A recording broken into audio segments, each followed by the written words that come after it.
Okay, I'll try to make this painless. So I printed from Cricut to a PDF, and I've got it saved on my computer. I'm going to go to photopea.com, and I'll click open from computer. It's probably going to ask you for some permissions. Is it okay to access this file? That kind of stuff. I've got it saved as this PDF here. So anyways, this is what it looks like. But I digress. I'm going to go instead, let's do this instead. Go to new project. Up here in the corner, I'm going to make sure this is set to 300 dpi. If it's not, it might be like 72 or something. Just set it to 300 dpi. And then I'm going to set my width and height to my tumbler. So I do 9.36 by 8.2 on the height. So we're going to do it in landscape, obviously, and I hit create. Okay, so this is like a blank. I'm going to go to file, and I'm going to go open in place, and then I'll point it to that PDF that I've printed. It takes a second for it to load. While we're doing that, right here, this is the move tool to move things around. You won't see these boxes probably by default, so click on this box here, transform controls. When this tool is selected, whenever you select a tool, it has like the subset of tools up here. So this top tool is the move tool, and you'll select transform controls. That just allows you to grab stuff without having to go through the edit menu. Okay, so you won't see this either. So here's our layers. We have a background layer, which is just white. I'm going to turn that off so we can see where our background is on our printed image. So we have this thing that we printed from Cricut. What I'm going to do is go over on the tool panel on the left here, and the fourth one down is the magic wand. I'm going to click on that one. There's tools underneath. If you right click, anytime there's a little sort of arrow in the corner, that means there's tools underneath, but it should be the default one is the magic wand. If not, it's under there by right clicking. So, and I'm just going to go click somewhere in this white. No layer selected. No, select the layer. Okay, and it's been selected. I'm just going to hit the delete key on my keyboard. Smart object must be rasterized first. Okay, so I'm going to go right click that and rasterize. I'm used to using Affinity. I haven't used this in a while, but it's good. I like this program or website / program. So now it's been rasterized, and it's still, these are called marching ants, these little dotted lines. So that means that the magic wand has selected an area. You'll see how it's, and then you just hit the delete key. Now it's been rasterized. Okay, so we still have to get rid of these little boxes here. What I can do, you can either use the erase tool. I'm going to hold down the control and hit D as in Delta. That's going to deselect. Oops. I'm going to deselect, or you can just click somewhere in the open space. But you can either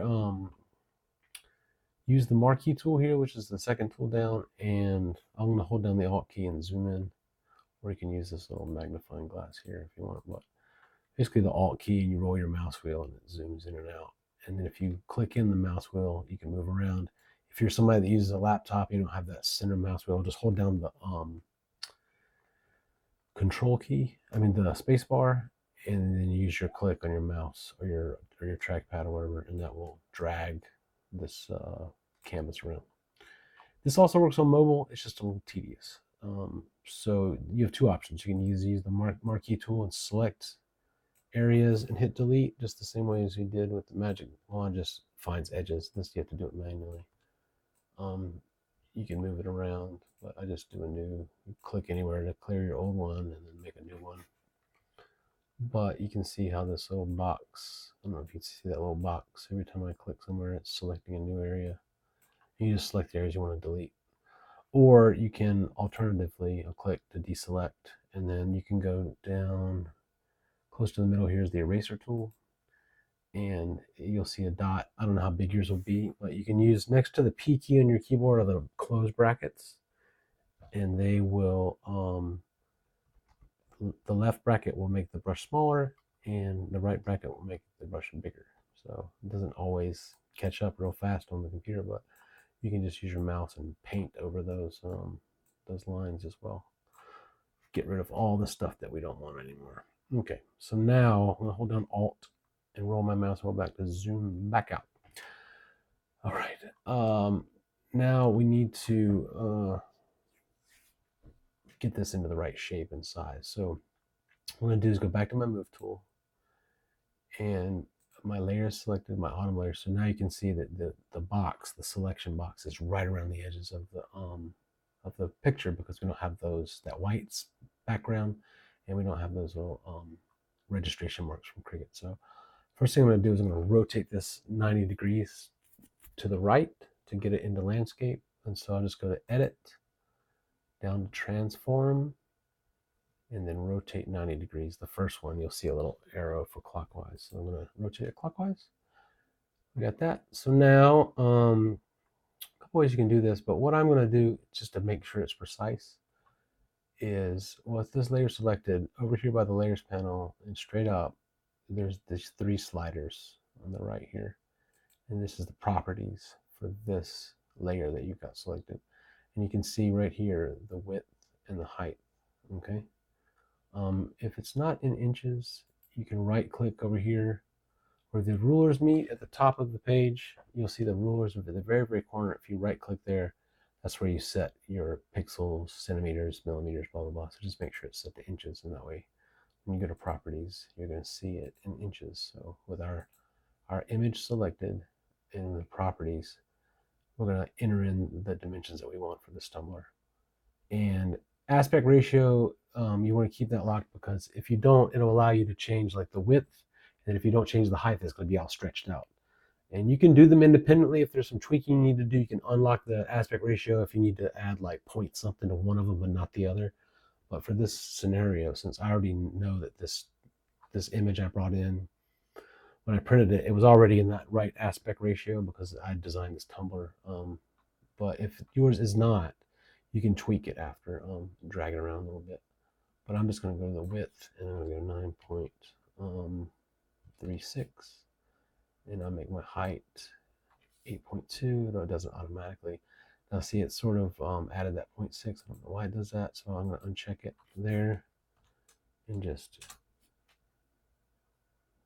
and see it keeps trying to change my stuff on me. And that might just be something that I'm doing wrong, that I haven't done this in a while. Okay, and now I'm going to take this and just drag it into the corner. I need to zoom out a little bit. Sometimes I have to hit Control and zoom in and out. I don't know if it's something, again, I'm doing wrong. Okay, but now with the layer selected again, I can sort of go up, and you see that red line show up there? This is what's called snapping, and it's sort of to help you. It sort of doesn't, you won't feel it obviously, but it sort of pops into place, and it looks like there's a little bit of space at the bottom. Now, Photoshop and this site will sometimes make it look like there's a little bit of space, and there's actually not.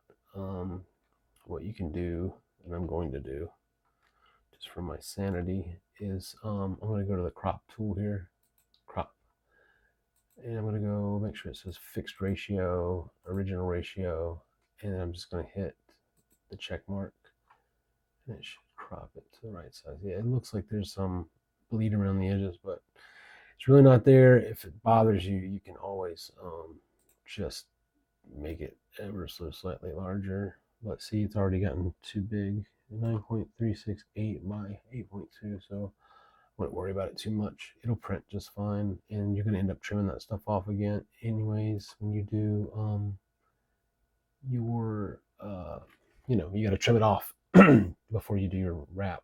I do everything but the maybe a quarter of an inch, a little bit less than a quarter of an inch maybe, on one side, just for the overlap the tape. But you can also verify your size by going to image size. You have 9.36 by 8.2, so that's fine. And so, I mean, really, as long as this layer is selected, we don't have a background on. The only thing it's going to print is this image. Even if there was a black back behind here, or if there was green or blue, it's not going to print anyways because we have it turned off. And so now what I can do is either go to File and export as a PNG and save this for later, which you can do anyways, or you can save it as a PSD to edit later, but you can also just go in here and hit print if you can do that. So if you're on a computer. If you're on a mobile, you're going to have to do the same thing, and you have to print to a PDF again. But this time it'll be the correct size, and you can just use your printer app or whatever it is however you normally print, term papers or whatever you print. But on a computer, you can just click this printer icon here, and then you'll get your normal dialog. So I would select my Sawgrass Print Manager, and yeah, and that's it. It's handed off like any other document. Yeah. For some reason, my computer doesn't like to open Sawgrass Print Manager without me manually doing it. I don't know why, but I assume on Epson that you just use your regular printer dialog. But yeah, it's just going to come up in here and check to have it mirrored. Now, I don't know that your printer does mirror for you or what. I don't know. That's a good question. If it does not, then this is what you can do. Here's a double checking my print size again. This is just another way I keep checking, just to make sure the size is always. But you can go in here if you need this image doesn't matter if there's writing or whatnot. Incidentally, you can add writing with this program as well. It's got a text tool. It's going to ask you if you want to use your system fonts or not, and you can just type right over top of this. I had needed to make it way bigger, but you can. It's a full-fledged editing program. There's actually some pretty cool stuff in here. No AI, sort of. There's Content Aware, which uses the computer to fill in images for you. So I call that pretty much artificial intelligence, or at least a very smart computer. But anyways, I ramble. I'm so sorry. With our layer, not our text selected, but our layer selected, you can go to Edit, Transform, and just like we did the Rotate, we can flip horizontally, and that will mirror your image, so it'll be ready to sublimate if you don't have the option. Some people have trouble mirroring their stuff. I know that Design Space will do it for you because it's used to having mirror for HTV, so it's sort of by default has that mirror thing in there. But if you're printing outside of there, maybe you don't know how to get to a mirror setting, so this is another way to do it. But let me know if you have any questions, and I will talk to you later. I don't know why I'm talking like this. Good night.